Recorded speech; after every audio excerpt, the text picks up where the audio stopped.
When I was 13, my brother Fritz brought his girlfriend Lucille home to meet the family. He'd never done this before. What we didn't know at the time was that by welcoming Lucille in, it was a lot like inviting a vampire into one's home. However, instead of sucking our blood, she'd just drain us of our patience and energy. I know Lucille will bug the crap out of me for all eternity. Thank you, Fritz, for that. I'm fuzzy about how they met. Were they following the same Tai Chi master?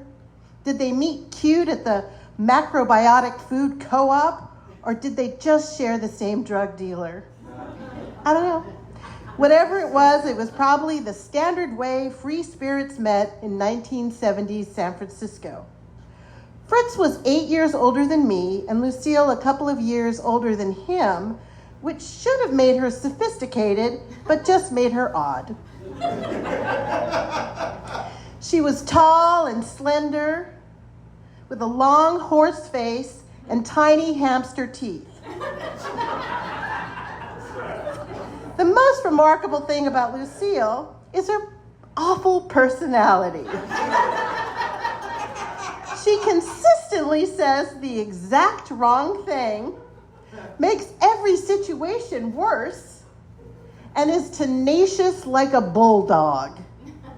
You can ask her not to do something until you're blue in the face, but if she's already focused on it, she'll continue to hammer on until you want to pull out all your hair, and hers. By the time Fritz and Lucille met, she was already on SSI and he had been diagnosed as schizophrenic, so that was fun. Lucille had been Yoko Ono's ex-husband's nanny after he abducted the couple's little girl and went underground. This was after John and Yoko had kidnapped her first. It was all extremely dramatic and a situation I'm sure Lucille only made worse with her presence.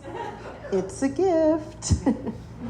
After her stint as a nanny, Lucille found some work as a companion / hanger-on to singer-songwriter Cat Stevens. If you want to blame someone for Cat's conversion to Islam, blame Lucille. The way I picture it is, one day he casually mentioned an interest in Islam. The next thing you know, she's bringing up his conversion at every opportunity until he converted just to shut her the fuck up. Although Fritz and I weren't especially close, Lucille decided it would be good to cultivate me as an ally, and thus began a losing campaign to win me over that continues to this day.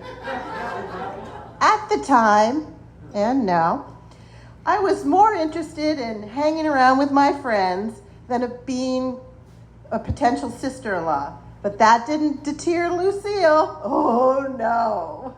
She insisted on spending some quality time with me, whether I liked it or not. For our first excursion, we went to Japantown, a charming neighborhood in San Jose that still exists. By the way, don't come at me. That's what it's called, Japantown. San Jose isn't known for its creative neighborhood naming. Downtown, East San Jose, and Rose Garden. And yes, there's a Rose Garden. That afternoon, Lucille and I shopped at Shiseido's store, which confused everyone, had lunch, and then for dessert, Lucille brought me some special pastries at an authentic Japanese bakery. I may have considered myself to have a sophisticated palate. After all, I ate falafels and knew how to pronounce the word. But I wasn't ready for the beautiful red bean pastries. I took one bite and spit it out in the gutter. Not my finest moment. Strike one. Since the Japantown excursion wasn't a success, Lucille decided to go in a different direction for our next encounter. Let me set the scene. It was a lovely afternoon. The sun was shining. There was a cool breeze wafting through the curtains. And my parents were sitting in the living room, completely unaware of the horrors that awaited them. Lucille came into the room and opened a large Mary Poppins-esque bag, but instead of pulling out a plant, a mirror, and a hat rack, Lucille pulled out vibrators and dildos. She'd obviously put some thought into what to bring, as there was an impressive selection of shapes, sizes, colors, and materials. There were even oversized dildos that appeared dangerous to the user. Let me say here that my family didn't have open and frank discussions about sex. I didn't even get the sex talk from either parent. I had to go find out from the neighbor girl. So it was already extra embarrassing when Lucille brought out the sex toys. But it went to next level humiliation when she morphed into some kind of door-to-door dildo salesperson. I've got dildos, two-headed dildos, with or without balls, inflatable, vibrating, and even squirting. Want veined ones? We got them. Girthy, double-headed? We got them.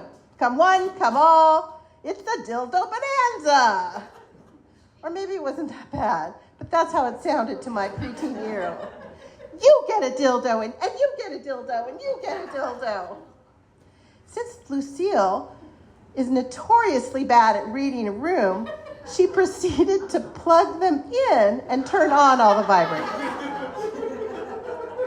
The now fully engaged vibrators were spinning off the tables, and two spun around like deranged Catherine wheels.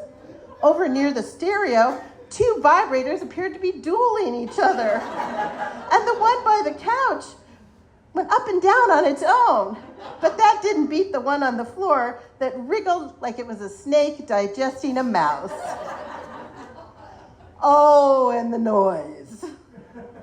It's the sound of an army of vibrators that I'll remember the most. You see, in the 1970s, they hadn't yet perfected noiseless vibrators. And these were so loud, they sounded like a cacophony of planes taking off and high-powered jackhammers. It was so loud, it almost drowned Lucille out when she asked me if I wanted to try some of the vibrators and dildos. No, Lucille, I do not wish to pleasure myself in front of my parents.